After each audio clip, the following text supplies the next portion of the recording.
ni Dennis Trillo.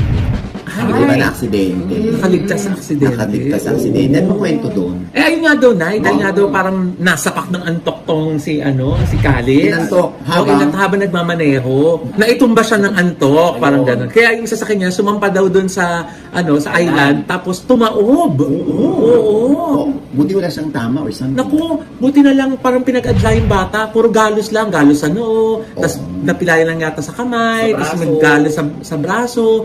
Parang hindi mo akalain na yung tumaob na sasakyan, ganun lang yung magiging injury. Kaya talagang pinag-adya talaga yung bata. Kaya sobrang talaga silang grateful na hindi ganun kagrabe yung naging mga injuries niya. Oo, sana naman yung check-up ng bata ayos siya, no? Yes. At sana hindi siya na-traumatize doon sa nangyari. Kasi kung matatandaan natin, nung 14 years old pa lang yung bata na aksidente.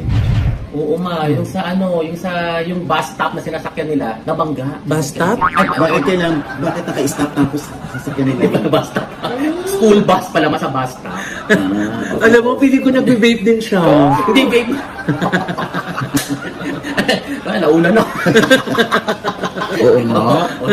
Tapos, So yung accident na kasama din siya doon, unfortunately, napasama yung bus nila doon sa na-accident.